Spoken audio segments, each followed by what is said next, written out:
La Russie est un pays riche, mais ses richesses sont très inégalement réparties. Pourquoi? Pourquoi en Russie, les riches s'enrichissent-ils toujours davantage alors que les pauvres restent pauvres? Ce film explore une méthode très particulière employée par certains Russes fortunés pour accroître leur richesse. Tout commence avec l'effondrement de l'Union soviétique. Sous le régime communiste, la libre entreprise est interdite. Ceux qui font des affaires malgré tout sont poursuivis en justice. La propriété privée n'existe pas, tout appartient à l'État.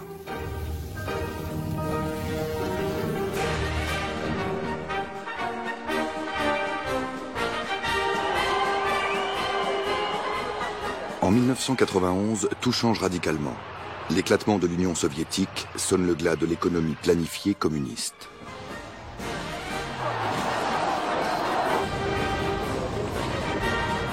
Très vite, le pays est frappé par une pénurie de produits de première nécessité. Dans les magasins, les rayonnages restent vides.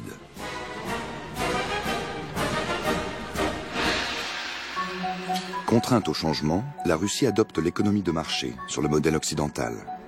Les biens de l'État sont privatisés à grande échelle. De la plus modeste exploitation jusqu'aux gigantesques conglomérats énergétiques, toutes les structures existantes sont transformées en entreprises privées. Les propriétaires font leur apparition.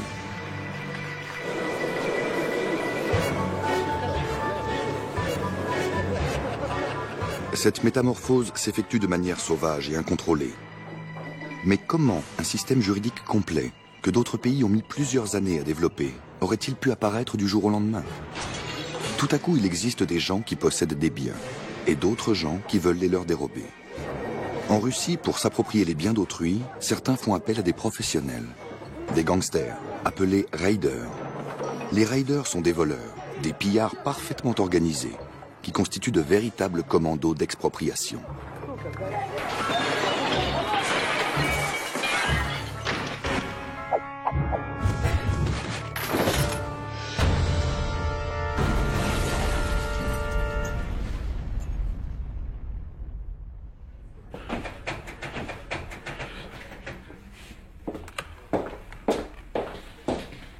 Yevgeny Spiritsa a participé à l'organisation d'expropriation criminelle.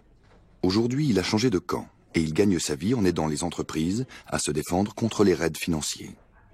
Après quelques hésitations, il a accepté de nous expliquer le mode opératoire des raiders.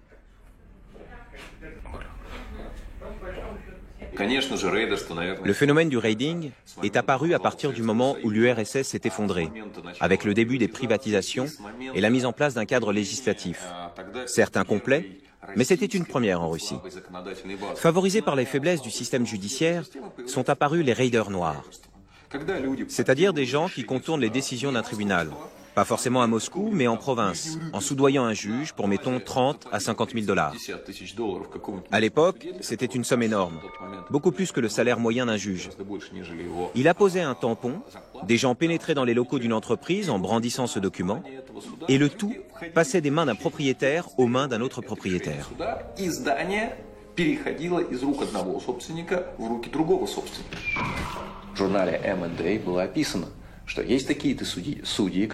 J'ai entendu parler de juges qui prenaient jusqu'à 30 000 $, avec une liste de desiderata. Et j'ai participé moi-même à ce genre de dérapage. Heureusement pour ces affaires anciennes, il y a prescription.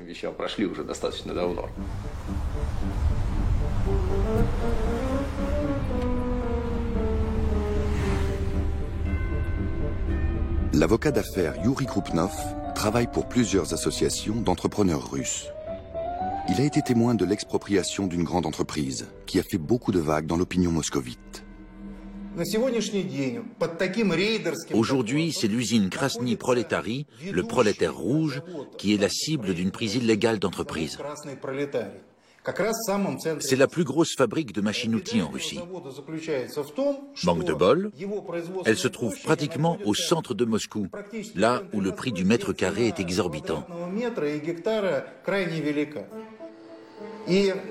Voilà pourquoi elle est devenue la cible d'un raid criminel.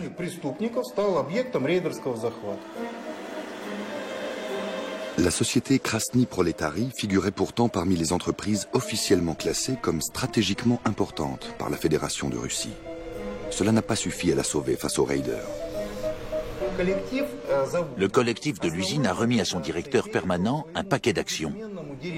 Mais le détenteur de ces actions, Yuri Kirillov, a été tué à Chypre il y a 2 ans. Un meurtre précédé de torture. On s'est aperçu à ce moment-là que ces actions ne lui appartenaient plus. Il avait été obligé de signer des papiers après d'atroces souffrances. Il y a 18 mois, des hommes se prétendant les juristes de Kirillov ont débarqué. Ils ont dit « Nous possédons le paquet d'actions et exigeons que tous ceux qui pensent que l'usine est à eux quittent l'usine. »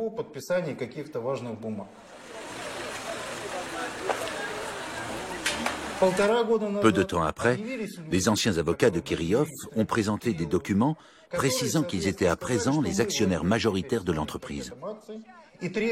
Les avocats ont exigé des ouvriers, c'est-à-dire des anciens propriétaires, qu'ils quittent l'usine.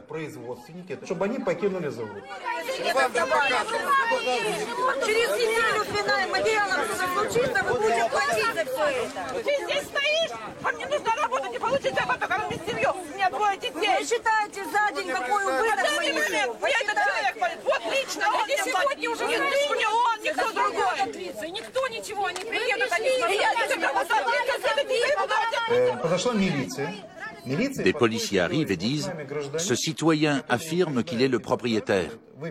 Ils exhibent un document qui en fait foi. Par conséquent, ce monsieur est sur son territoire et nous vous demandons de partir. Les gens s'étonnent. Nous sommes actionnaires depuis 10 ans. Nous travaillons ici. C'est notre directeur le propriétaire. On leur répond, ça, c'était avant. Ce document prouve que la situation a changé. C'est pourquoi vous devez obtempérer et obéir à la police. Sinon, il nous faudra recourir à la force. Иначе нам придется применять силовые методы.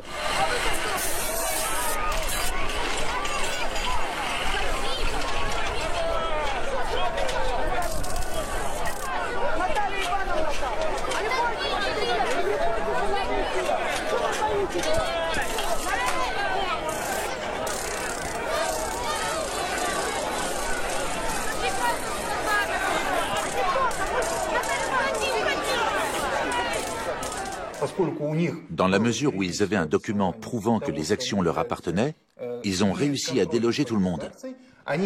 Et depuis, ils ont mis l'usine en vente. Et personne ne peut rien y redire. Imaginons un propriétaire, mais pas n'importe lequel.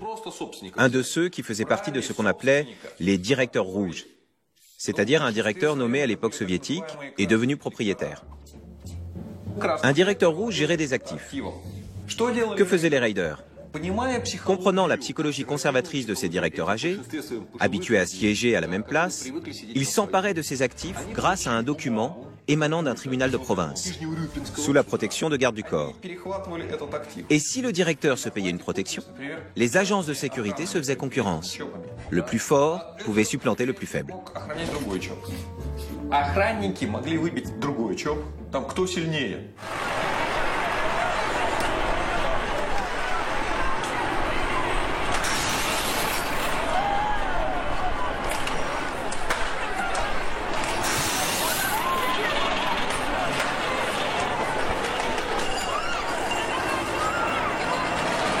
А потом уже стали приглашать, принимать участие, официально, обратите внимание, сотрудников правоохранительных. Ensuite, on fait appel à des membres très officiels, je le souligne, des services de police. Рейдеры поняли, что это очень хорошо. Les raiders ont compris le parti qu'ils pouvaient en tirer. Avec des documents offrant toutes les garanties, ils bénéficient de l'aide non pas des agences privées, mais des agents du MVD, le ministère de l'Intérieur. Ce directeur, qui n'en est plus un, comme on atteste un jugement quelconque, détient donc illégalement telle entreprise. Les raiders appellent la police à l'aide et récupèrent ce que soi-disant on leur prend. De nombreuses saisies illégales se sont produites de cette manière. Et si en plus on donnait de l'argent, les exigences devenaient tout à fait légales. Si vous voyez ce que je veux dire.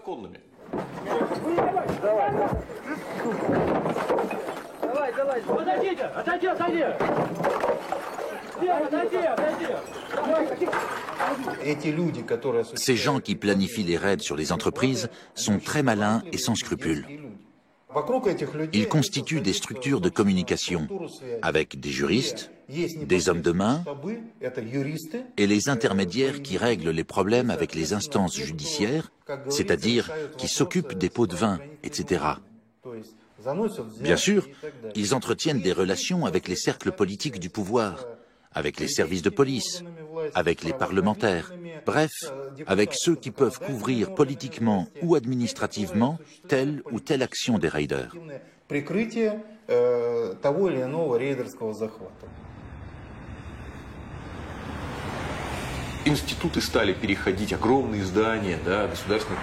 On commençait à passer de main en main des instituts, des usines, des bâtiments gouvernementaux qui n'avaient pas été privatisés. Et ils se revendaient. Une fois, 2 fois, 3 fois. Et qui était le troisième propriétaire? Un homme respectueux des lois. Le schéma est simple.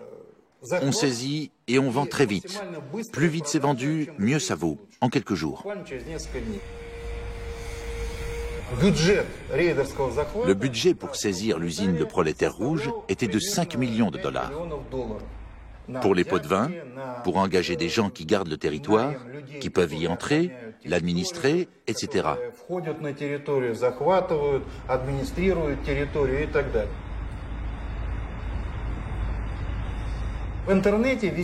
On met une annonce sur Internet, très respectable, concernant la vente de cette usine pour 80 millions de dollars. Donc, même avec une remise, disons à 50 millions de dollars, le bénéfice sera de 45 millions. 5 millions pour une prise illégale et 45 millions de profit. Même l'action en justice déposée par un ancien vice-ministre n'a pas permis de sauver l'entreprise. Sur son ancien site, dont la valeur est estimée à 300 millions de dollars, un immeuble de bureau est en cours de construction. Les entreprises ne sont pas les seules victimes. Des citoyens anonymes peuvent être également la cible d'expropriation. Marina Ovchinikova vit à Moscou. Il y a 10 ans, elle est à la recherche d'un nouvel appartement. La municipalité lui en propose un à l'achat, dans un immeuble récent. Elle doit verser le prix de la vente directement à un investisseur. Marina accepte et devient même le syndic de sa copropriété. Peu après, elle se rend compte que l'acte de vente a été modifié et établi au nom d'une entreprise dont elle n'a jamais entendu parler. Et en plus, que cette entreprise a le droit de retirer purement et simplement les logements à leurs propriétaires. Quand je dis raiding, je ne parle pas seulement des appartements, c'est tout l'immeuble qui a été confisqué. Avec les gens qui y vivent ne savent même pas ce qui se passe réellement. Je connais quelqu'un qui vit dans un appartement qu'il a acheté, mais qui ne lui appartient plus. Le raiding, c'est une société criminelle organisée, pas un groupement de personnes, mais une association. Et cette association, c'est tout un système. Non seulement la police y participe, mais elle couvre tout ça. Tout le monde est dans le système. Même les policiers peuvent recevoir des appartements. Ils sont partie prenante. C'est ça la configuration du raiding. Sans la police, sans les magistrats, c'est même pas la peine d'y penser. Vous voyez ce tampon? Il ne sert à rien. Le parquet le sait. Les magistrats le savent. Tout le monde sait que ces documents sont falsifiés.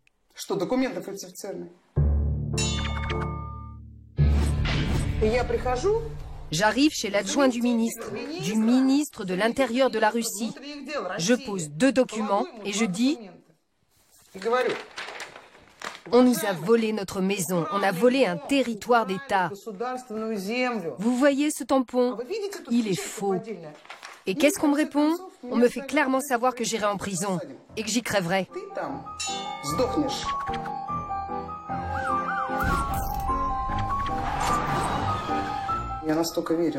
J'y croyais, moi, à la légalité, à la justice. Je croyais que l'ordre régnait dans notre pays. Je n'imaginais pas qu'un jour des gens défonceraient ma porte pour me saisir, me passer les menottes, me jeter dans une voiture et m'emmener sans espoir de retour à la maison de ma mère, auprès de mes enfants. J'ai investi de l'argent personnellement, 1 million de roubles. On m'a accusé d'en avoir volé 500 000. 9 ans de privation de liberté pour ça. Un camp à régime sévère, alors que j'ai 2 petits-enfants. Pas pour meurtre, ni pour pillage, non. Pour qu'en 9 ans, on puisse monter toute l'affaire sans que je dérange. Et à mon retour, au bout de 9 ans, si j'en revenais, dans quel état je serais? Finalement, j'ai passé 6 ans et demi dans les camps. Dans un premier camp, puis dans un deuxième, dans une prison, dans une autre.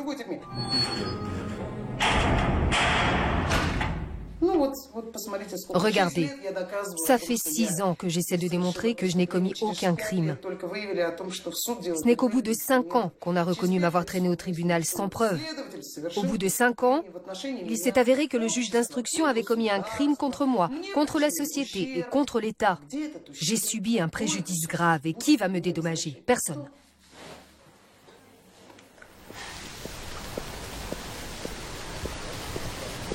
Après sa libération, Marina Ovchnikova est élue conseillère d'arrondissement.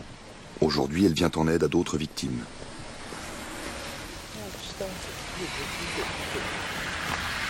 Je dois le rencontrer aujourd'hui.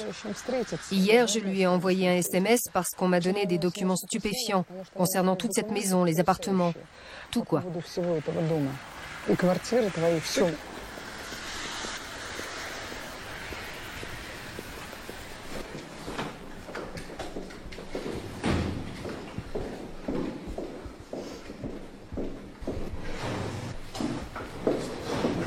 Привет. Здесь ремонт идет, так что, Стас, давай туда Bientôt, on le délogera d'ici, comme on m'a chassé de mon appartement. C'est la même bande qui opère, qui nous dépouille.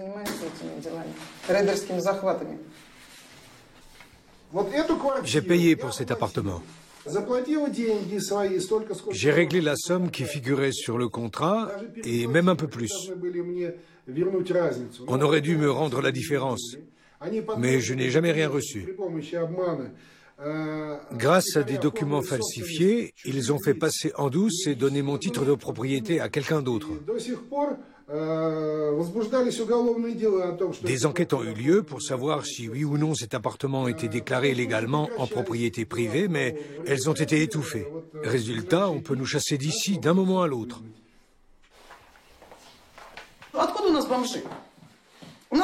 D'où viennent nos SDF? Il n'y a que ça à Moscou. Moi aussi, je suis passé par là. Depuis 10 ans, il n'y a jamais eu autant de SDF que maintenant. Et qui sont ces gens? J'ai discuté avec eux. Ce sont tous des victimes des raiders noirs.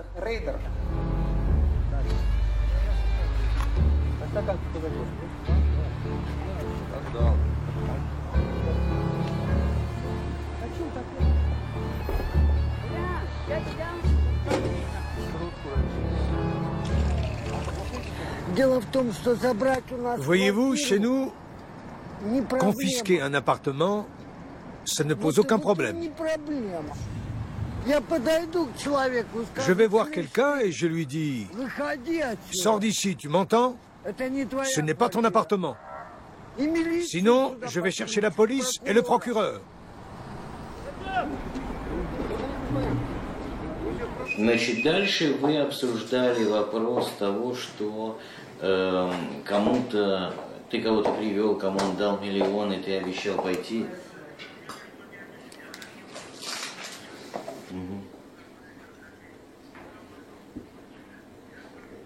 Alexander Dobrovinsky est avocat. Son cabinet moscovite, Dobrovinsky et Associés, est réputé pour protéger les propriétaires d'entreprises contre les attaques de raiders.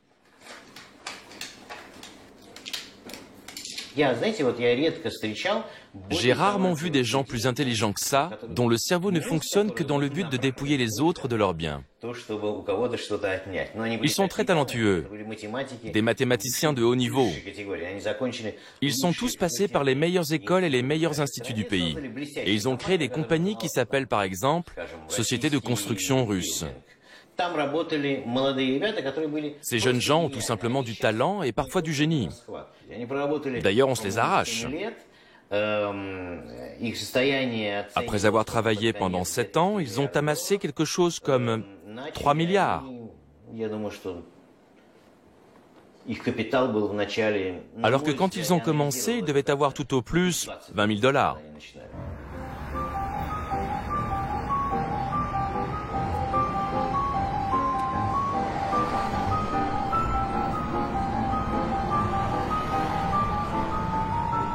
Bill Bowring est professeur de droit au Birkbeck College de l'Université de Londres. Il exerce également en tant qu'avocat et expert judiciaire. Il est spécialisé en droit international, en droit de l'homme et en droit soviétique et russe.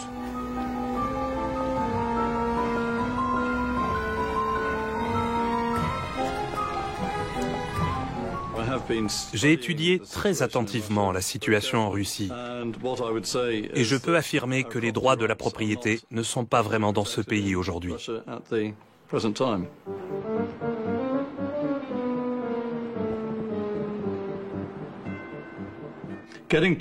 Pour obtenir l'ouverture d'une enquête criminelle par la police, il faut compter entre 20 000 et 50 000 $. Un raid dans les locaux d'une entreprise, où la police envahit les bureaux, confisque tous les ordinateurs et les archives, coûte environ 30 000 $. C'est très fréquent.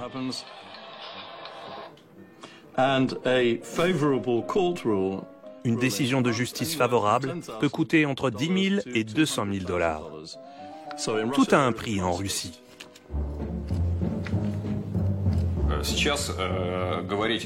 Je vais parler de la structure d'absorption qui se présente comme suit. Au départ, on a un acheteur. Un acheteur qui s'intéresse aux actifs de telle ou telle usine de la région, par exemple. Il lorgne donc sur cette usine qu'il veut engloutir. Dans la structure, il doit y avoir un organisme juridique bien défini, car ce sont les juristes qui effectuent les détournements. Ils doivent bénéficier de mesures de garantie liées à des tribunaux, au ministère de l'Intérieur, c'est-à-dire la police, et à des agences de sécurité privées. Et grâce à tout ce petit monde, on pourra investir le territoire de cette usine. Naturellement, pour garantir tout cela, il doit y avoir un département financier, puisque chaque personne dans le système recevra une garantie financière, sans compter un bonus au moment du changement de propriétaire.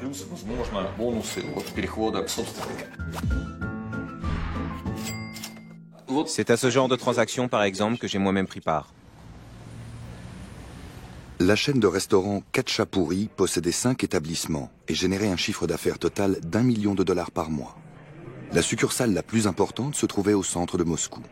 Aujourd'hui, elle n'existe plus.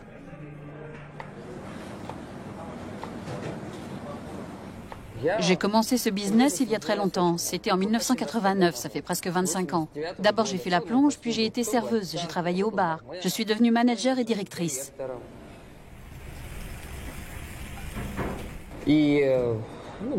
J'ai connu quelques succès et acquis de l'expérience. En 2008, je rencontre un ami qui me dit « Tania, tu es une professionnelle très demandée sur le marché, tu devrais te mettre à ton compte. » Nous en avons ri, mais l'idée avait germé.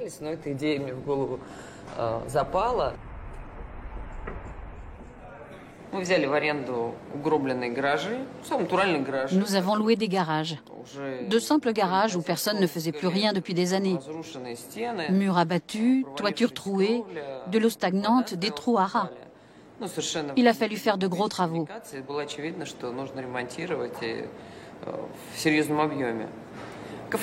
Dès le début, le café a marché du tonnerre. À midi, il y avait la queue jusqu'au pont là-bas. 40 personnes. Et un jour se présente un certain Vitali Artyukov, soi-disant le patron de l'entreprise de location. Je ne comprenais pas à qui j'avais affaire. Les gens avec qui j'avais signé le compromis de vente avaient disparu. D'autres sont venus ensuite. Nous avons compris que c'était une attaque de sang-froid, dont le but était de nous faire signer des papiers qui nous étaient très défavorables. Or, nous avions assuré nos arrières. Notre contrat de location était enregistré en bonne et due forme au cadastre jusqu'en 2019. On nous proposait de revoir notre contrat, mais les conditions nous étaient commercialement défavorables. Et de plus, le propriétaire se montrait agressif. Il nous a coupé l'électricité, l'eau et le chauffage. Par moins 30, je vous laisse imaginer. On nous a cassé les tuyaux, on nous a piqué du matériel. Nos clients étaient transis. et nous n'en menions pas large. Artyoukov a convoqué Maxime, notre directeur, dans son cabinet de travail où il a 2 téléphones reliés directement au Kremlin. Et là, en présence de 2 membres du parquet, il a commencé à menacer Maxime. Il a dit « J'ai un pistolet, je vais te tuer ». Maxime est un gars solide et sûr de lui. Il l'a écouté, puis lui a demandé « Est-ce que j'ai une chance de rester libre et en vie après cette rencontre ?» L'autre lui a répondu « Oui, signe le contrat avec le nouveau prix et tu vivras ».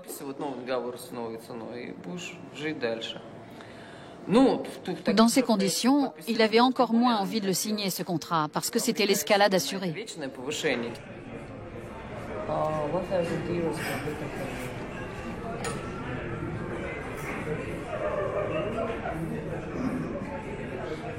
L'homme d'affaires allemand Gideon Weinbaum a investi dans les restaurants de Tatiana Melinkova.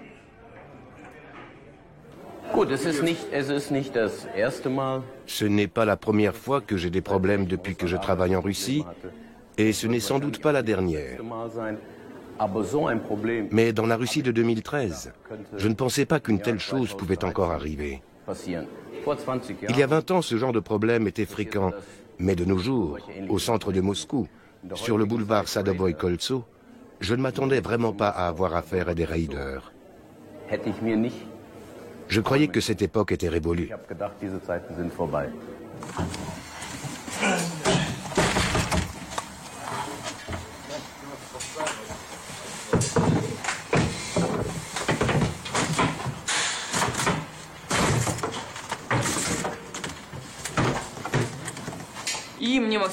Maxime m'appelle et me dit « Notre café est saisi ». Un ingénieur avec ses ouvriers a attaqué la fenêtre de la cuisine au chalumeau.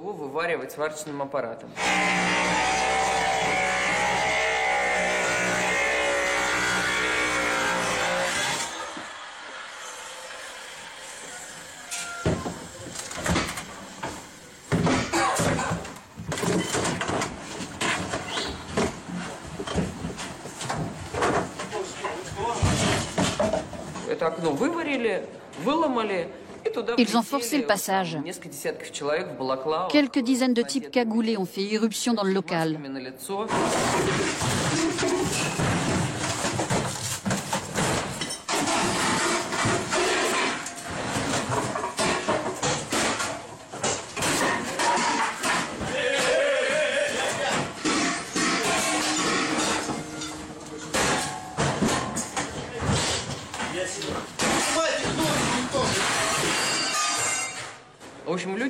Ils ont blessé à la tête un de nos gardiens.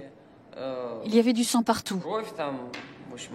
Ils ont fait sortir les autres et ils ont occupé le café.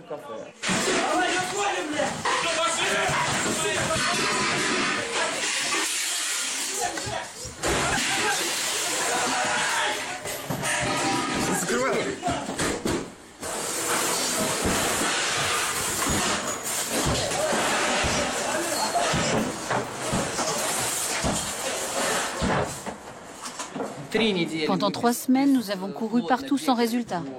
Au tribunal, à la police, à la cellule de lutte contre le vol. On enregistrait nos plaintes, mais il ne se passait rien ensuite.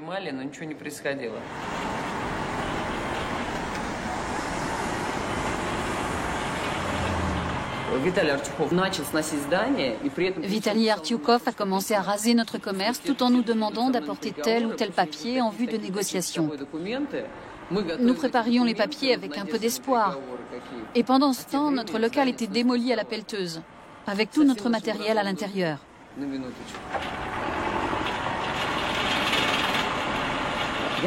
J'ai commencé à travailler dans des restaurants dans les années 90. Il y avait du racket. Je me rappelle que des types armés venaient, me ceinturaient et criaient au patron « Donne ton fric ou on l'a fait cramer sur la plaque ». Mais c'était en 1990. C'était l'époque qui voulait ça. On le prenait naturellement.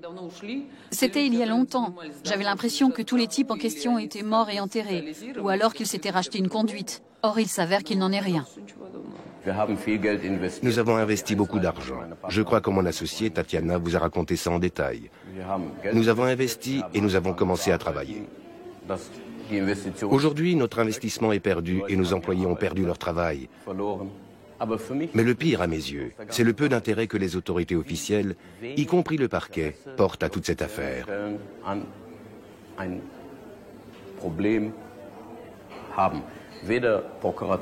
J'ai même écrit une lettre au président dans laquelle je disais « Nous nous sommes adressés au parquet, personne ne réagit, que devons-nous faire ?»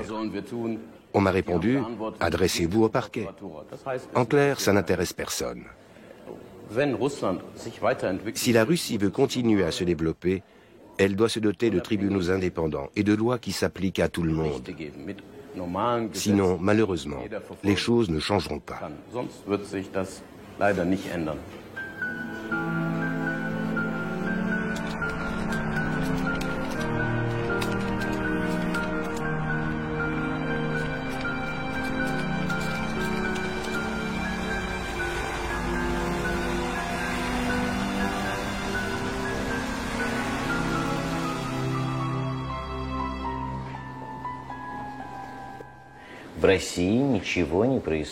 En Russie, rien ne se passe sans un but intéressé.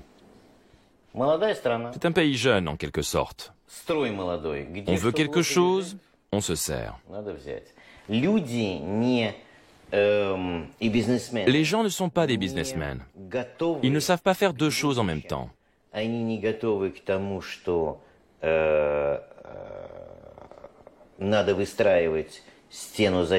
Par exemple, construire un mur de défense pour le business qu'on vient d'acquérir.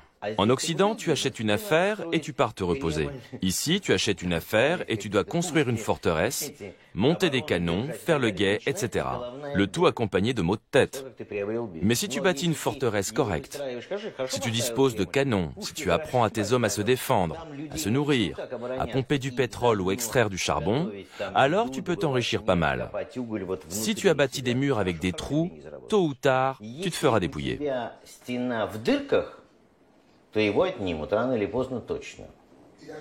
J'aimerais savoir s'il existe un moyen de se protéger contre les vols des raiders.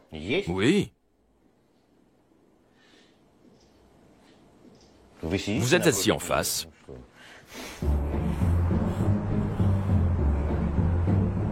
Cet immeuble au centre de Moscou a été construit à la fin des années 60 par l'Association des artistes de Moscou. Les artistes moscovites les plus renommés s'y sont installés. Leurs ateliers et leurs galeries se trouvaient au 9e étage. Tout se passait très bien jusqu'à ce qu'une équipe de raiders se présente, munie d'un arrêt judiciaire, et demande aux habitants d'évacuer les lieux.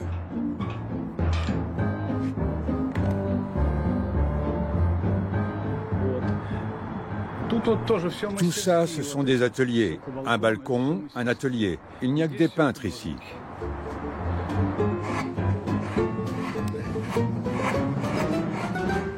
On a tenté de nous arracher à cette activité que nous aimons. Un papier m'a informé que mon atelier était vendu et que je devais vider les lieux. Au début, je n'y ai pas cru. Je pensais que c'était une erreur.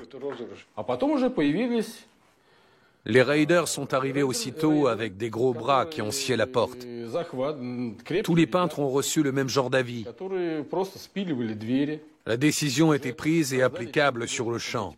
Ils ont essayé de s'emparer de nos locaux. Ils nous ont dit « reculez, reculez ».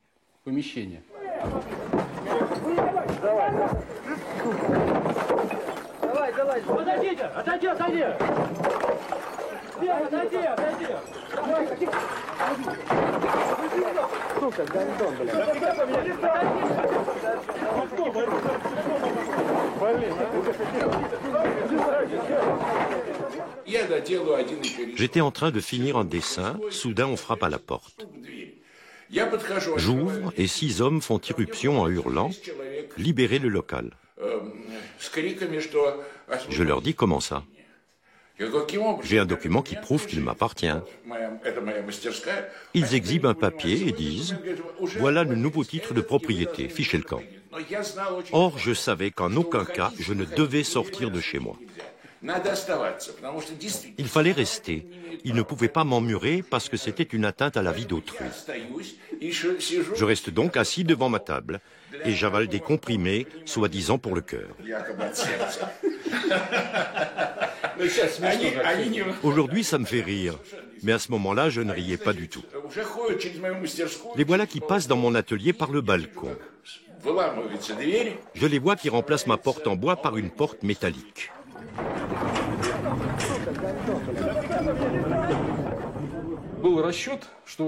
Leur calcul était simple. On agit par surprise, on chasse les gens, on occupe les lieux, et après c'est trop tard. Le lendemain, il y avait un autre propriétaire. Tout est allé très vite. Toutes ces entreprises, avec un capital de base de 10 000 roubles, arrivaient à acheter des locaux dans le centre-ville sur la base de 10 000 roubles le mètre carré. Ce local fait 43 mètres carrés, et une grand-mère de Toula vient de l'acheter pour le revendre aussitôt. D'après la police, le juge d'instruction a soudain acheté une voiture toute neuve, et puis il est devenu très passif. Avant, il voulait nous aider, mais la voiture était toute neuve, alors... Une Audi. Et il ne s'est plus intéressé à nous.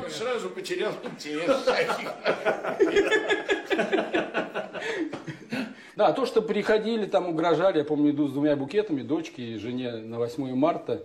Oui, ils venaient, ils menaçaient. Je me souviens, un 8 mars, je me rendais avec 2 bouquets chez ma femme et ma fille. 2 jeunes gars m'arrêtent à l'entrée et me disent « Tu devras arrêter toute l'affaire. Tu as une belle famille, une jolie femme, une jolie fille. Pense à elle. » Eh oui, ça se passait comme ça. J'en ai le cœur qui bat, tiens. Je boirais bien un petit coup. D'accord. Chacun d'entre nous a une victoire comme ça dans sa vie. C'est magnifique.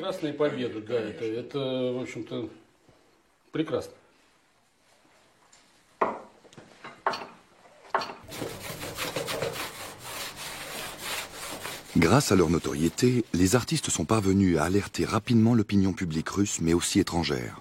Pourtant, les raisons de leur victoire juridique restent partiellement inexpliquées.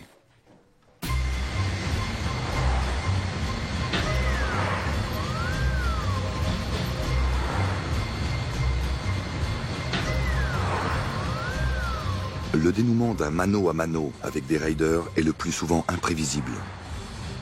Mais les experts commencent à entrevoir certains schémas récurrents. Savez-vous quel est le mois le plus chargé? Nous engageons 200 personnes supplémentaires, ce qui fait 250 en tout. Vous devinez? C'est le mois d'août. Pourquoi? Parce que tout le monde part en vacances. Et alors 2 sortes de gens toquent à notre cabinet. Les premiers, je les appelle les chacals, entre guillemets. Vous, vous dites raider, moi je dis chacal.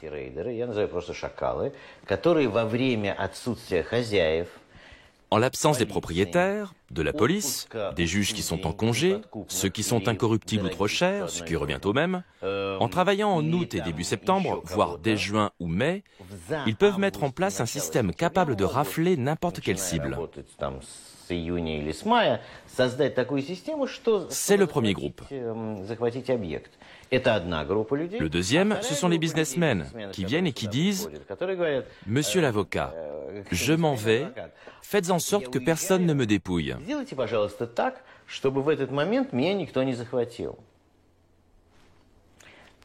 En août, les autres se baignent et moi je travaille.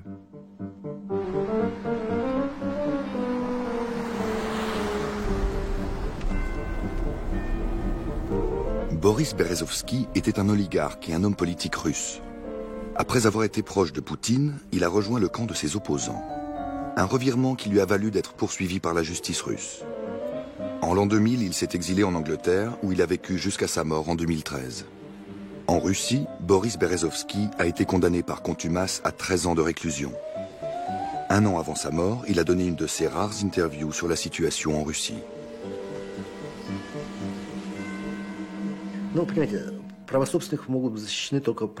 Les droits des propriétaires ne peuvent être défendus que par un système de droit, n'est-ce pas? Donc, leur principale garantie, c'est un système de droit dans un état de droit. Or, nous savons que la Russie actuelle ne l'est pas vraiment. Elle n'en a que l'apparence, l'étiquette. En réalité, elle est sous le joug d'un pouvoir politique absolu qui contrôle toute la Russie. Il en découle que les droits de propriété ne sont pas du tout garantis en Russie. Mon estimation est la suivante. Si jusqu'en 2000, on a privatisé 70 à 80% des biens appartenant à l'État sous Poutine, la moitié a été redistribuée, c'est-à-dire expropriée. Je dis ça grosso modo, ce sont mes observations personnelles, n'y faites pas référence. Donc la moitié de ce qui a été privatisé sous Eltsine. Cela signifie qu'une énorme partie des propriétaires ont été dépossédés de leurs biens de manière illégale.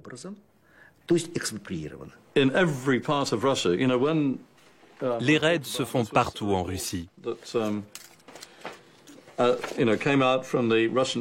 En 2008, quand je m'occupais de cette affaire, la Chambre de commerce russe, un organisme officiel, a publié un rapport qui faisait état de 8000 raids par an. 8000 raids par an, dans toute la Russie, de Vladivostok à Kaliningrad. Voilà la réalité.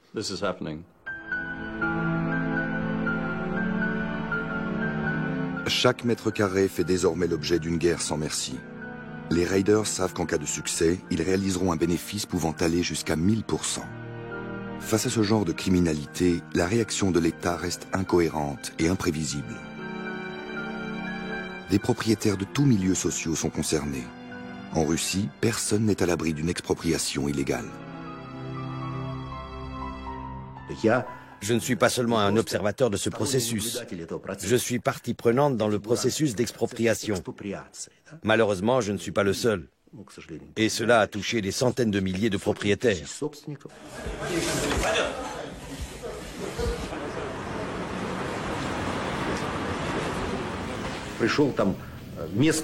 Un jour, un lieutenant du FSB se pointe et dit « Cette boutique me plaît.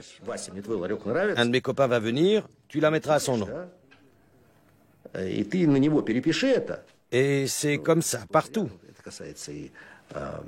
Avec des logements, des maisons, des restaurants, même le petit commerce. Du coup, on observe de nos jours une émigration massive hors de Russie. Des millions de gens s'en vont parce qu'ils ne peuvent plus vivre dans ces conditions. Ils ne sont plus protégés par rien.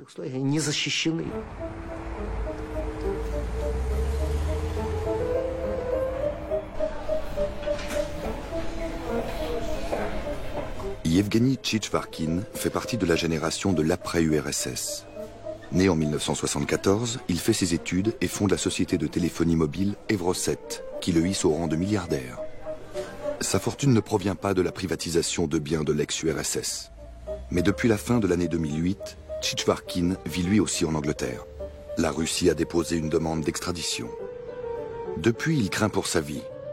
Voilà pourquoi notre première rencontre avec lui a lieu dans un parc, sous surveillance vidéo, comme dans un vrai polar. Nous avons créé une entreprise en 1997. C'est devenu une grosse boîte.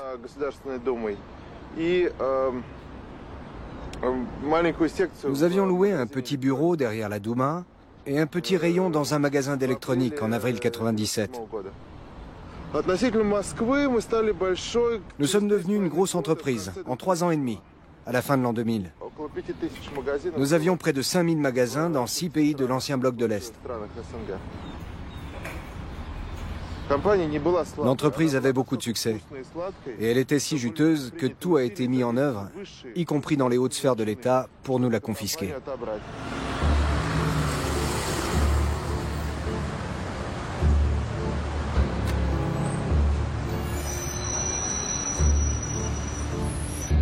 La première tentative d'expropriation d'Evroset a lieu en 2006.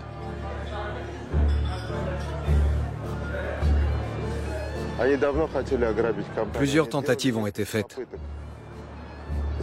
La plus marquante a été celle de 2006, quand on nous a volé 20 millions de Motorola.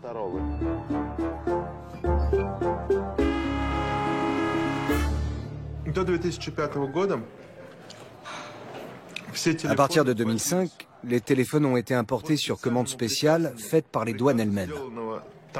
Seules quelques entreprises sélectionnées par les douanes pouvaient effectuer l'importation.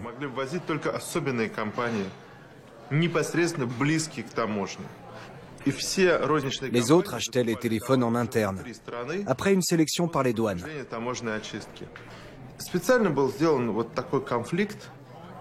C'était une combine pour arranger les copains. Et personne ne pouvait s'immiscer là-dedans. J'ai essayé une fois et je me suis fait taper sur les doigts. Le ministre du Développement économique s'en est mêlé. Et il a insisté pour que toutes les entreprises concluent des accords directs. Elles avaient peur de le faire, ne sachant pas ce qui se passerait. Evroset a été la première à dire « Oui, nous le ferons. Nous passerons des accords, nous transporterons le matériel et nous paierons. »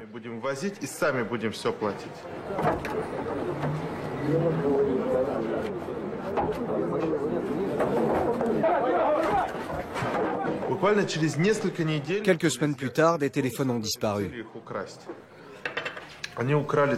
Sur tout le marché, il a été volé pour 70 millions de dollars de téléphones.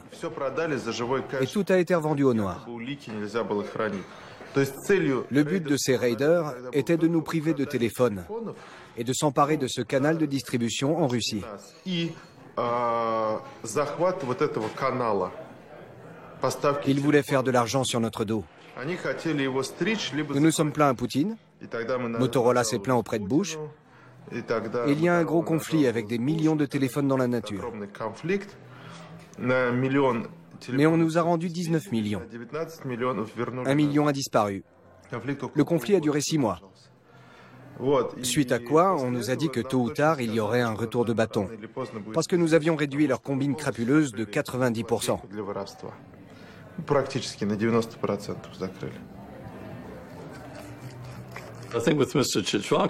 Monsieur Tchitchvarkin n'a pas fait fortune à la manière de messieurs Berezovsky, Abramovich ou Deripaska. Il ne s'est pas enrichi grâce à ses relations. Personne ne lui a fait de cadeau. Il a commencé avec un seul magasin et il a développé son entreprise. Voilà pourquoi il est très populaire en Russie. La plupart des Russes n'assimilent pas M. Tchitchvarkin aux autres oligarques. Mais quoi qu'il en soit, des policiers décidèrent de voler M. Tchitchvarkin. Ça, c'est la structure globale. Maintenant, imaginez que quelqu'un s'oppose au patron. Quelqu'un qui possède son réseau administratif et des actions dans l'entreprise. Quelqu'un qui a des relations parmi les juristes et les gens du ministère de l'Intérieur auxquels il s'est déjà adressé.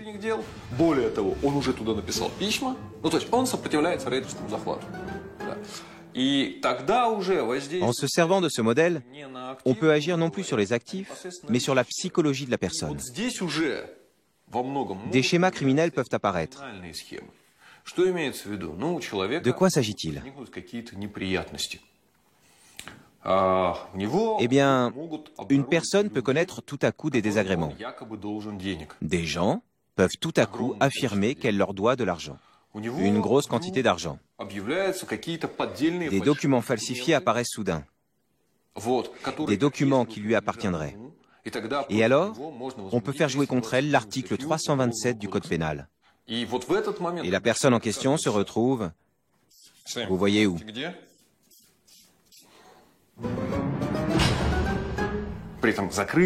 Et de plus, on l'a coincé par une voie légale. De tels modèles, il y en a beaucoup. Il y a eu une demande émanant de tout en haut. Ma personne déplaisait. Sous prétexte que je donne mon opinion et que j'expose les faits correctement. Mais là-haut, on considère que j'en fais trop. Un agent des services de sécurité est venu me voir. Il m'a dit qu'il avait eu un coup de fil du FSB et on l'a chargé de me dire que si je ne tenais pas ma langue, je finirais en tôle. J'ai fermé ma gueule. Parce que je ne voulais pas aller en prison. Je voulais continuer à travailler, à développer mon affaire.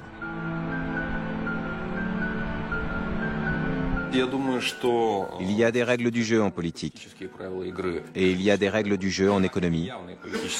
Mais il y a aussi des règles non écrites dont il faut tenir compte dans la Fédération de Russie.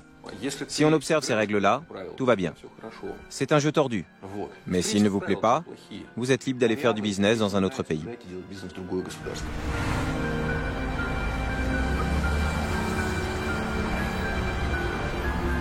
En 2008, les raiders tentent une nouvelle fois de s'approprier l'entreprise de Tchitvarkine.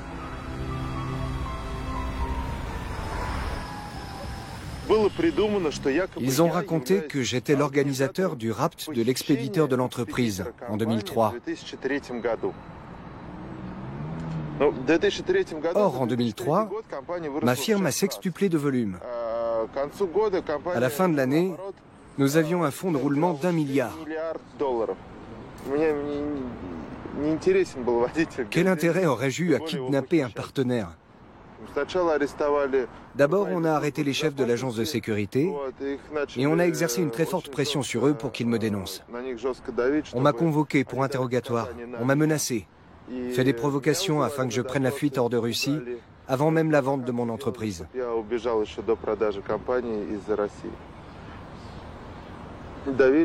Ils ont fait pression par tous les moyens, obligeant les banques à ne plus me faire crédit. Mais ils ne touchaient ni au business, ni à son fonctionnement, car ils savaient que ceux qui mettraient la main dessus en auraient besoin.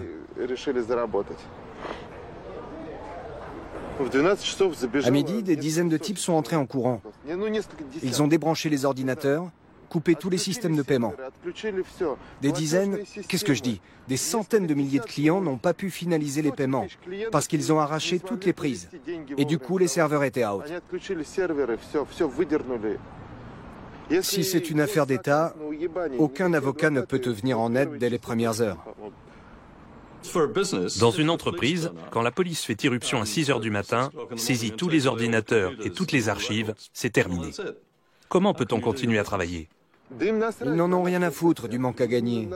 Ils n'en ont rien à foutre de rien. C'est une bande. Une vraie bande qui a le droit de posséder des armes, de vous mettre en prison, de vous traduire en jugement à son gré. Certains ont même, comme on le sait, un permis de tuer. Dans l'entreprise, 4 personnes ont passé un peu plus de 2 ans en prison.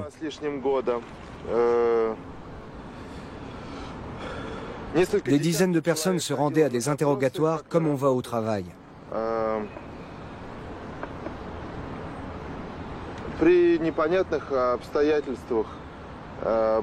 Ma mère a été tuée l'année dernière dans des circonstances inexpliquées. La mère d'une de mes assistantes a aussi été tuée, dans des circonstances tout à fait inexplicables. On faisait pression pour qu'elle me dénonce.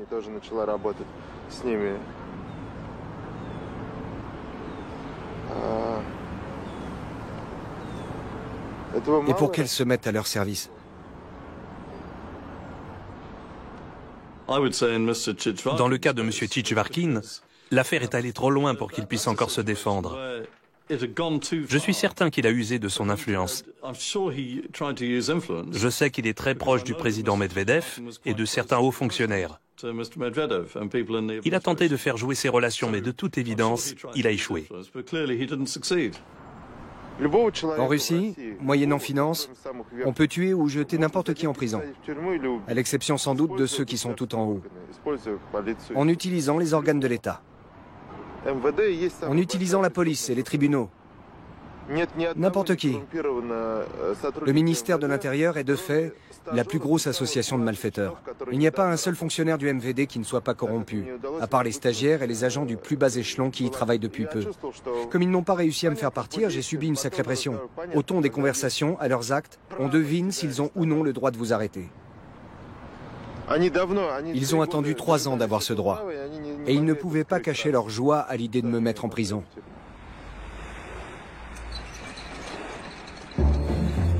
Mais même en Russie, spolier un entrepreneur de sa société nécessite l'appui des autorités. Pour prendre le contrôle d'une entreprise, les raiders doivent acheter un fonctionnaire de haut rang, capable de couvrir l'opération de A jusqu'à Z. Il leur faut aussi un juge qui rendra des décisions en leur faveur, une unité de police, des agents du trésor public pour les contrôles fiscaux, un huissier pour la saisie des biens de l'entrepreneur et pour finir, un procureur. Car si l'entrepreneur se défend, il sera inculpé et envoyé en prison. Pendant qu'il purgera sa peine, sa fortune sera saisie et le plus souvent, elle disparaîtra purement et simplement.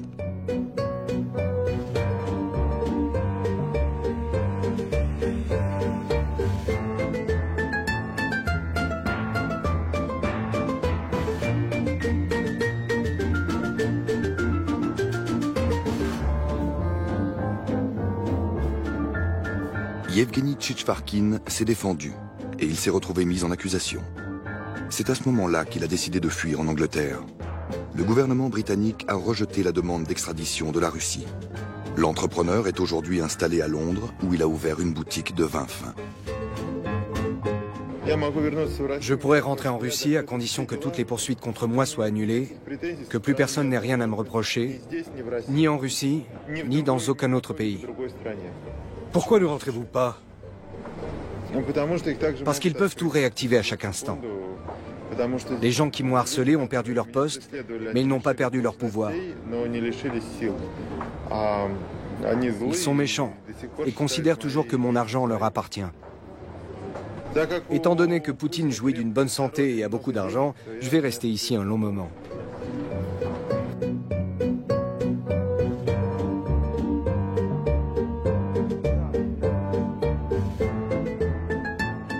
À Londres, nous avons rendez-vous avec Elena Baturina, épouse de l'ancien et tout-puissant maire de Moscou. Jusqu'à récemment, la Baturina, comme on la surnomme avec respect, était la femme la plus riche de Russie. La valeur de sa société de construction était estimée à plusieurs milliards de dollars. Après plus d'1 an et demi de sollicitations obstinées, nous avons obtenu une interview. Вошли мы в этот бизнес в начале 2000-х годов. Nous avons démarré ce business dans les années 2000. Tout d'abord, nous nous sommes débarrassés des commandes émanant de la ville. Mon mari était le maire de Moscou et nous estimions que nous n'avions pas à travailler avec l'argent de la ville. C'est pourquoi nous avons grandi doucement. Il n'y a pas eu de gros pics d'activité, mais nous avons accumulé des actifs petit à petit. Nous avons d'abord construit un immeuble, puis quelques autres, jusqu'à bâtir des quartiers entiers.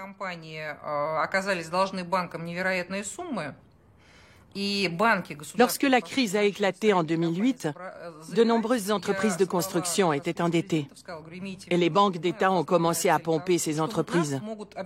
J'ai appelé le vice-président pour le prévenir que nous pourrions constituer une cible pour des raiders parce que nous n'avions pas de dette et un bon nombre de commandes fermes. Vous comprenez, même en temps de crise, notre chiffre d'affaires n'avait pas diminué. En 2008, nous avons réussi à sauvegarder notre indépendance. Aucune banque n'a réussi à nous engloutir. Mais l'esprit de revanche les poussait à continuer leurs attaques contre notre business. Dans certaines expropriations, le rôle des banques est déterminant. Le procédé est le suivant. Une banque accorde un crédit de développement à une entreprise. Puis elle dénonce ce crédit avant son terme et exige le remboursement immédiat du solde. Si l'entreprise ne peut pas payer, elle est prise au piège. Nous avions des documents qui nous donnaient des garanties en tant qu'actionnaire minoritaire. Et grâce à ça, nous avions la possibilité de bloquer les décisions importantes.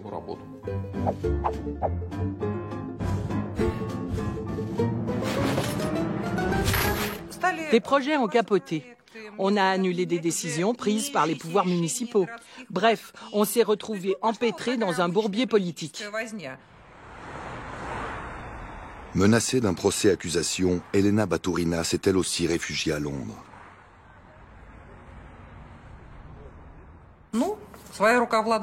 On ne peut se fier qu'à soi-même. Quand tu es aux commandes, c'est toi qui décides.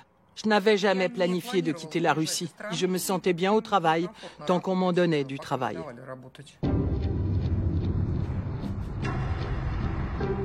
Aujourd'hui, Elena Baturina se bat pour son terrain, d'une valeur de plus d'1 milliard de dollars, et dont la propriété lui est contestée avec la connivence du gouvernement russe.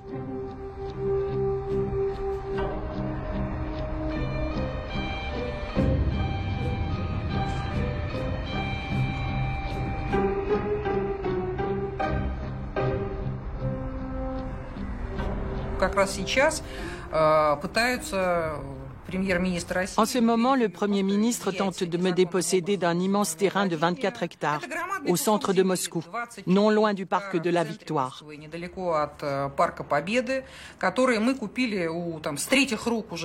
Nous l'avions acheté de troisième main et ça n'avait rien à voir avec les privatisations.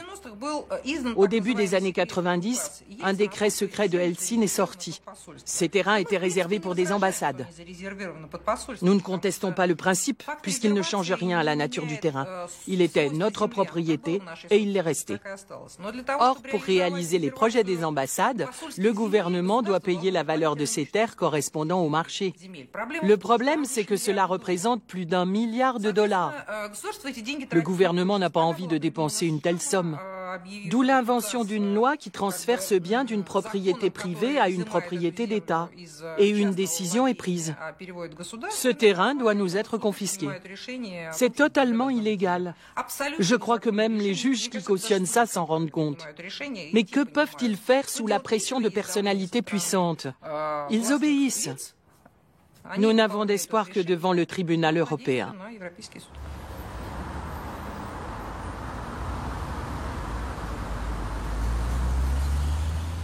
Ce qui est en jeu dans ces affaires, c'est ce que les juristes appellent forum non-convenience. Forum non-convenience signifie que l'une des parties considère que dans le pays où l'affaire a été conclue, où le bien est situé, il est impossible d'avoir un procès équitable. Si l'affaire est vraiment importante aux yeux du gouvernement, il sera facile d'exercer des pressions sur le magistrat ou de s'assurer qu'il a bien compris les enjeux. Dans ce cas, il saura ce qu'il doit faire sans même exercer des pressions. Pour les expropriations de grande ampleur, les raiders veillent à acheter des fonctionnaires très haut placés, de préférence des collaborateurs du Kremlin à Moscou.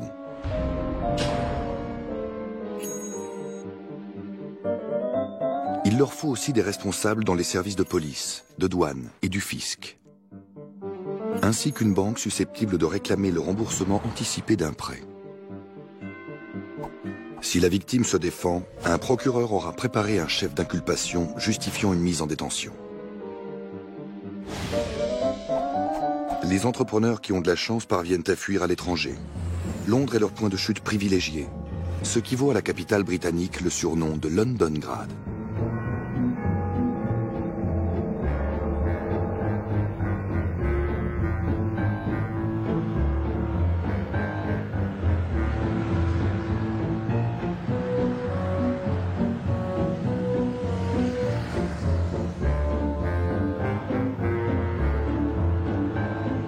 William Browder, directeur du fonds de placement Hermitage Capital, arrive en Russie au début des années 90, en pleine vague de privation.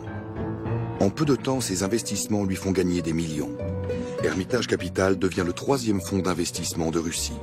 Au plus fort de son activité, le volume d'investissement est de 4,5 milliards de dollars.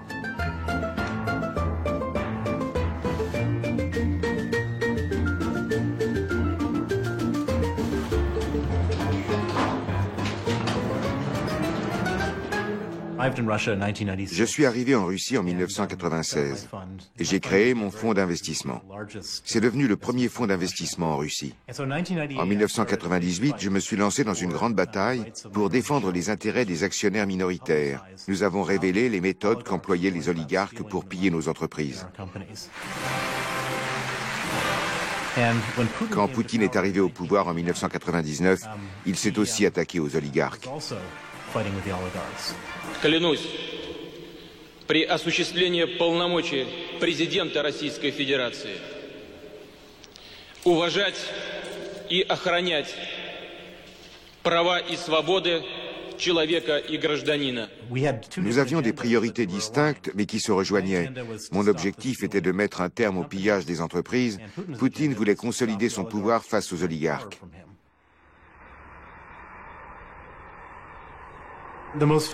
L'affaire la plus célèbre, c'est celle de Gazprom. Gazprom est l'une des plus grandes entreprises mondiales. En 1999, l'action de Gazprom a chuté de 99,7% face à Exxon et à British Petroleum. Tout le monde savait que Gazprom faisait l'objet d'un pillage systématique. En 1999, mon équipe et moi-même, nous avons lancé une analyse du pillage de Gazprom. Nous sommes arrivés à la conclusion que des quantités de pétrole égales aux réserves du Koweït avaient été détournées de Gazprom par 9 individus qui siégeaient à la direction de l'entreprise. On comprend pourquoi le cours de l'action avait chuté et pourquoi il se maintenait à un niveau si dérisoire. Tout le monde était convaincu que l'entreprise était pillée de l'intérieur. Quand les gens ont vu ce type de Chicago, cet Américain qui ne parlait pas un mot de russe, investir dans Gazprom, tout le monde s'est dit « Bill Browder travaille pour Poutine ». Les gens pensaient que c'était une stratégie astucieuse de Poutine, qui se servait d'un étranger pour s'attaquer à ses ennemis. Pendant un certain nombre d'années, personne n'a osé s'en prendre à moi, parce qu'on se disait que si on m'attaquait, c'est le président du pays que l'on menaçait.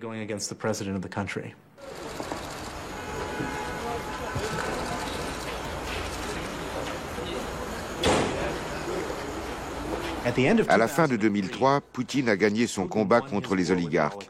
Il a fait arrêter l'homme le plus riche de Russie, Michael Khodorkovsky. Quand tous les autres oligarques ont vu l'homme le plus riche de Russie derrière les barreaux, ils se sont dit « Je n'ai pas envie de me retrouver en tôle ». L'un après l'autre, ils sont allés voir Poutine pour lui dire « Que dois-je faire pour ne pas me retrouver en prison ?»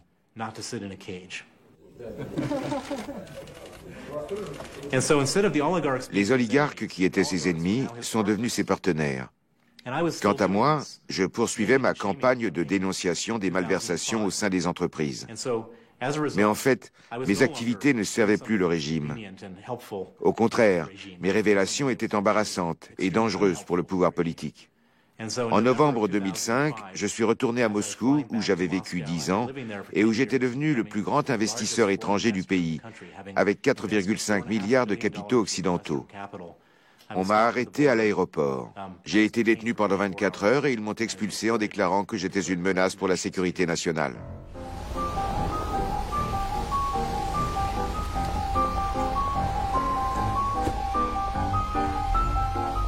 Jamison Firestone, membre fondateur du cabinet Firestone Duncan à Moscou, a longtemps été avocat fiscaliste pour le compte de Hermitage Capital.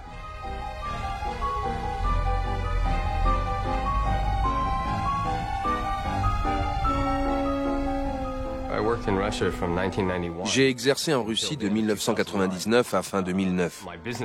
Mon cabinet existe toujours en Russie, mais je n'y retourne pas parce que je serais probablement arrêté et assassiné. Il y a toujours eu des groupes mafieux en Russie. Le problème aujourd'hui, c'est que la nouvelle mafia s'appelle le ministère de l'Intérieur et les forces de police. Il est facile de gagner de l'argent en Russie, mais très vite, les gens veulent vous le prendre avec l'aide de la police. Voilà le principal problème de la Russie aujourd'hui.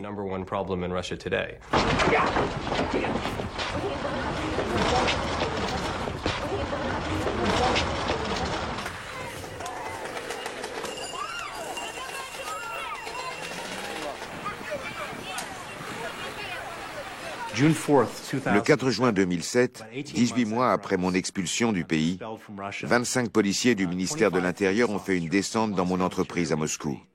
Nous avions toujours un bureau là-bas, avec une secrétaire. Et plus de 25 policiers du ministère de l'Intérieur ont aussi mis à sac le bureau de mon cabinet d'avocats américain, Firestone Duncan. Le fonds Hermitage avait déposé tous ses titres et ses sceaux dans mon cabinet. Des officiers de police ont ouvert une enquête bidon sur l'une des entreprises d'Hermitage pour obtenir un mandat de perquisition de mon cabinet. Quand ils ont envahi le cabinet, ils ont saisi non seulement les documents d'Hermitage, mais ont aussi emporté tous les dossiers de toutes les entreprises qui étaient nos clients et qui versaient des impôts importants.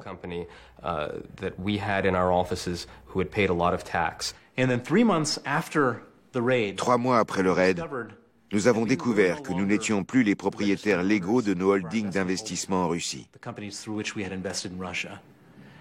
Les actes de propriété, les sceaux et les tampons dérobés avaient été utilisés par la police et leurs complices mafieux pour nous déposséder et enregistrer nos entreprises au nom d'un criminel notoire, condamné et emprisonné pour meurtre. Il avait été libéré pour signer ces documents. La perquisition de mon cabinet n'avait qu'un seul but. La police voulait saisir ces documents pour les remettre à leurs complices. 20 policiers ont envahi mon cabinet. Ils ont frappé un de mes associés si violemment qu'il a été hospitalisé pendant 3 semaines.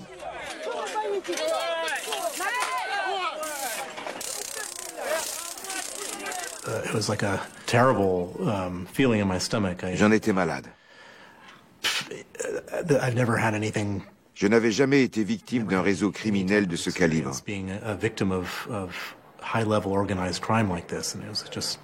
Je ne savais pas ce que je devais faire.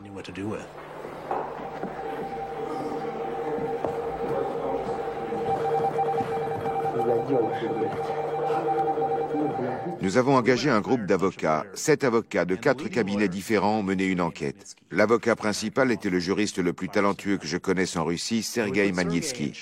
Il travaillait pour le cabinet d'avocats américain Firestone Duncan. Nous avons chargé Sergei d'enquêter sur ce qui se passait, sur les raisons de ces vols et sur la suite possible des événements. Sergei est venu nous trouver après quelques semaines et nous a dit « Non seulement ces individus ont volé vos entreprises, mais les documents saisis par la police ont été utilisés pour rédiger un paquet de faux contrats antidatés pour prétendre que vos entreprises devaient $1 milliard à des entreprises fictives. » L'expropriation d'Hermitage Capital aboutira à une vaste escroquerie fiscale. Dans un premier temps, des contrôleurs fiscaux et une unité spéciale de la police perquisitionnent les bureaux d'Hermitage Capital et du cabinet Firestone Duncan. Ils saisissent les statuts et les sceaux officiels de 3 sociétés d'investissement chapeautées par Hermitage Capital. Puis les titres de propriété sont falsifiés. Les 3 sociétés changent de main. Elles fabriquent aussitôt une série de faux contrats en vertu desquels elles se retrouvent endettées à hauteur d'$1 milliard. La justice les condamne au paiement de cette dette. Sur la base de cette vraie fausse dette, les nouveaux propriétaires demandent alors au fisc le remboursement de $200 millions d'impôts. Cette somme leur sera versée dans un délai record de 24 heures. Tout ce qu'ils voulaient, c'était une décision de justice. Un document qui stipulait que ces entreprises devaient $973 millions. Avec ce document, ils pouvaient aller voir les agents du fisc et leur dire « Rendez-nous notre argent ». C'était impossible sans des complices dans les services du fisc. Si un inspecteur avait étudié attentivement toute l'affaire, il aurait compris tout de suite que c'était une escroquerie. Mais les agents du fisc étaient complices et ils ont remboursé ces sommes. Ils ont touché leur part. Et les malfaiteurs et les officiers de police ont aussi touché leur part. L'individu qui faisait fonction de dirigeant a touché sa part. Les avocats ont touché leur part. Tout le monde s'est servi. C'est une véritable organisation criminelle.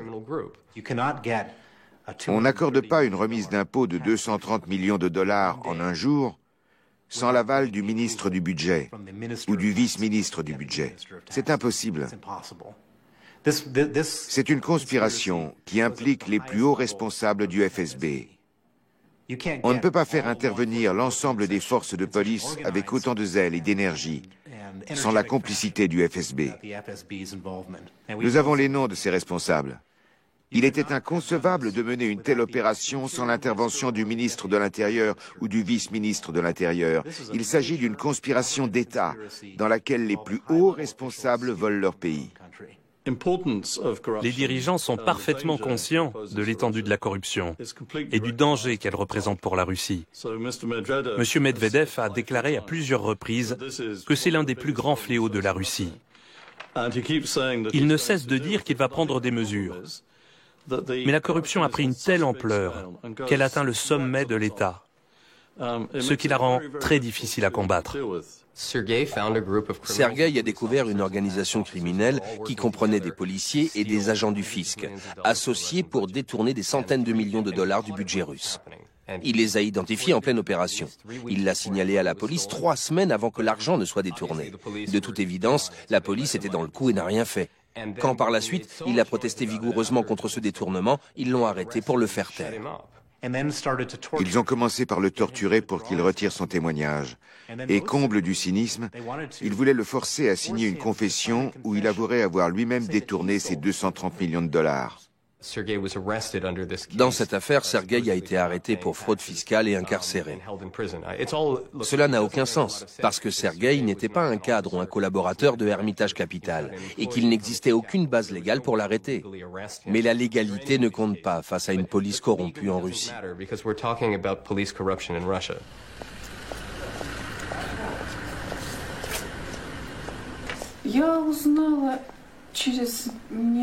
Je l'ai su au bout de quelques jours. C'est lui qui a demandé qu'on m'informe.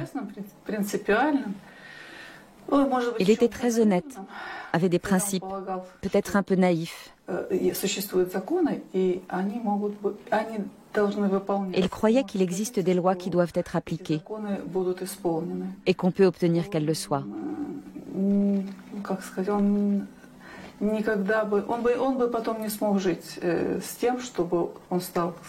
Il n'aurait pas pu continuer à vivre en se disant qu'il avait trahi. Ce n'était pas dans sa nature de dire du mal de soi ou des autres. Je ne l'imagine pas en train de faire ça.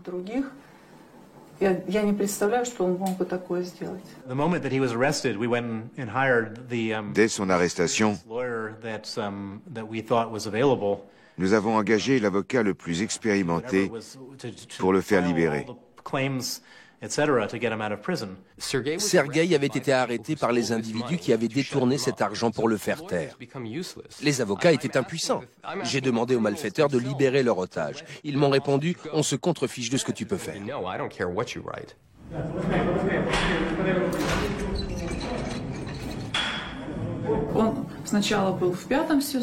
D'abord, il a été à la maison d'arrêt numéro 5, puis à la prison de Matroskaya Tichina, puis à la Boutirka, où il a pas mal souffert. On l'a changé une vingtaine de fois de cellules, soi-disant parce qu'il y avait des travaux à effectuer ou pour des raisons d'incompatibilité psychologique.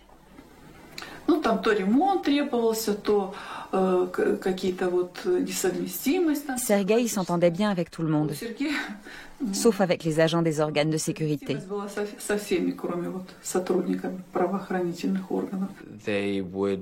Ils l'ont d'abord mis dans une cellule où il n'y avait pas assez de lits pour les détenus. La lumière était allumée en permanence. Quand l'hiver est arrivé, ils l'ont mis dans une cellule qui n'était pas chauffée. Ils lui coupaient l'eau chaude, lui refusaient une douche. Il a fini par tomber malade. Il avait perdu 20 kilos. On lui a même refusé l'accès aux soins médicaux. On l'a placé dans des cellules glaciales, dans une saleté repoussante.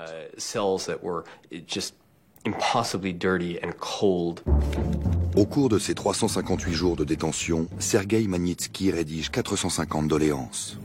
Elles témoignent de son sort derrière les barreaux. Sergueï était juriste. Chaque fois qu'il était victime d'abus, chaque fois que l'on violait ses droits, il le notait sous forme de plainte pour violation du code de justice pénale. Quand son avocat venait le voir, il lui remettait ses notes et l'avocat déposait plainte. Les autorités ignoraient ces plaintes, mais nous en avions à chaque fois une copie. Nous avions la liste détaillée de tous les sévices qu'ils lui ont infligés pendant son incarcération.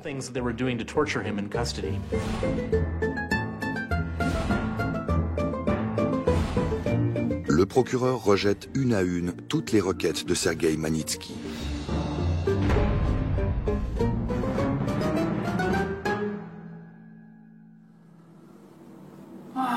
В пятницу адвоката с ним не смогли встретиться, потому что им сказали, что со следователем он встречался. Le vendredi, les avocats n'ont pas pu le voir. Что ему стало плохо, и его увели в камеру. On leur a dit qu'il avait vu l'enquêteur, mais qu'il s'était senti mal et qu'on l'avait ramené en cellule. Mal? Comment ça, mal? On téléphone à l'enquêteur. Il répond que c'est une affaire interne et qu'il ne peut pas nous renseigner. De quel droit refusait-il de dire ce qui se passe?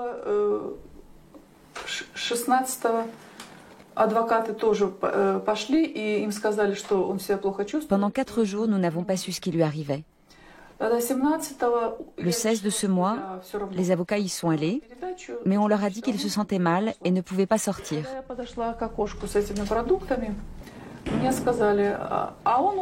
Le 17, j'y suis allée avec un paquet à lui transmettre.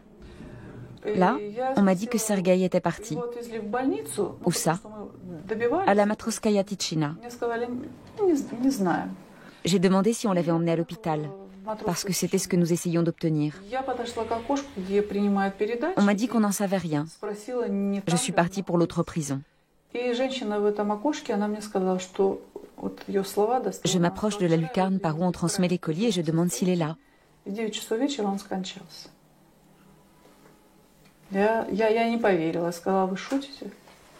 Et la femme me dit par la lucarne qu'il a été amené la veille dans un état grave et à 9 h du soir, il est décédé. Je n'y ai pas cru. J'ai dit, vous plaisantez. Et elle, mais non, on ne plaisante pas avec ces choses-là. Je ne savais plus que faire. Il était 10 h du matin. À 11 h, un médecin devait me donner des explications.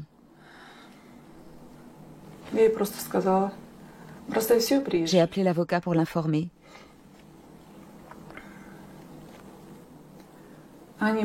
Puis j'ai appelé sa femme. Mais je ne pouvais rien lui dire au téléphone. Je lui ai dit de tout laisser en plan et de venir. Mais on ne nous a pas laissé voir le médecin. On a juste confirmé à l'avocat que Sergueï était mort et qu'il avait été emmené à la morgue.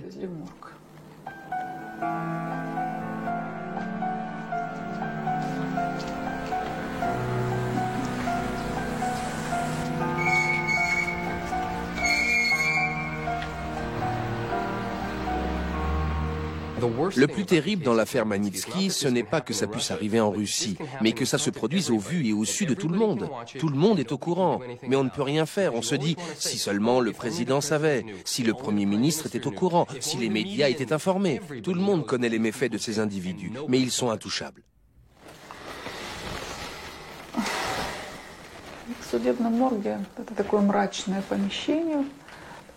La morgue est un endroit sombre et sinistre.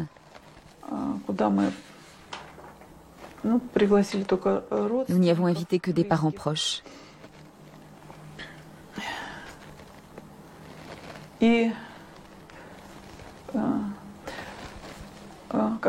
Sergueï était recouvert d'un drap.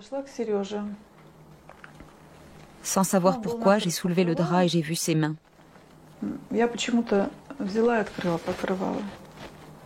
Les phalanges de sa main gauche étaient brisées. Ses ongles étaient bleus. Ses mains étaient crispées en poings fermés.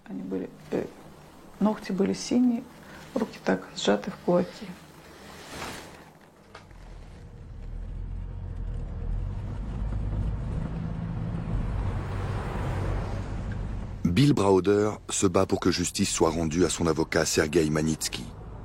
Il obtient du Congrès américain l'adoption d'une loi appelée Magnitsky Act, qui interdit de séjour aux États-Unis plusieurs citoyens russes impliqués dans la mort de Magnitsky. 60 personnes sont nommément désignées, des policiers, des juges, des agents des services secrets, des contrôleurs fiscaux, des employés du parquet et de l'administration pénitentiaire.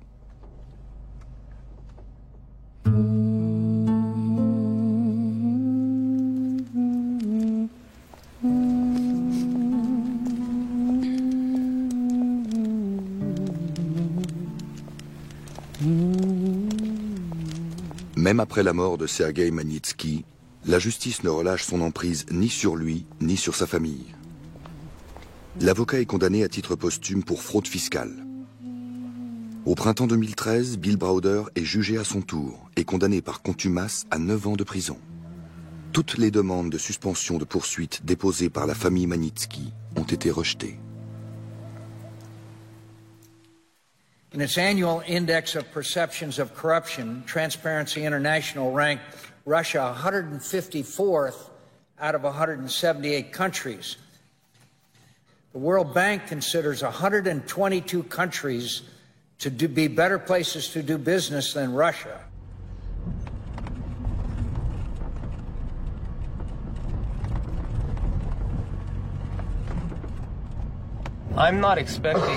Je ne pense pas que le régime russe enverra des tueurs à mes trousses.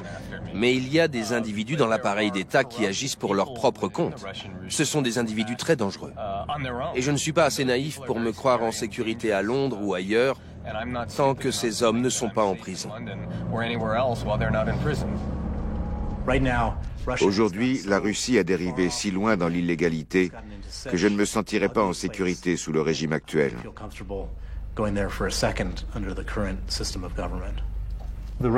Les Russes seraient très heureux de m'arrêter, de m'incarcérer, de me torturer et de m'assassiner, comme ils l'ont fait pour Sergueï Magnitsky.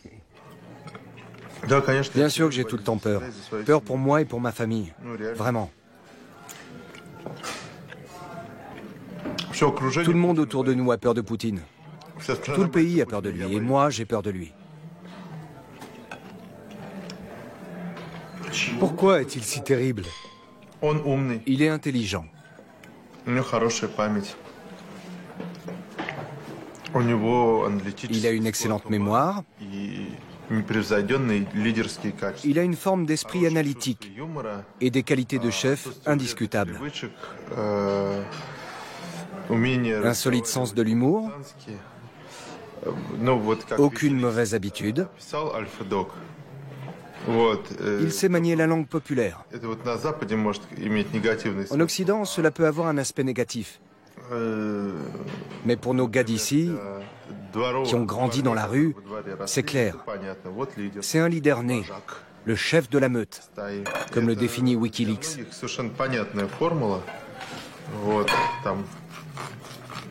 En Russie, les gens qu'on respecte, on les appelle papa.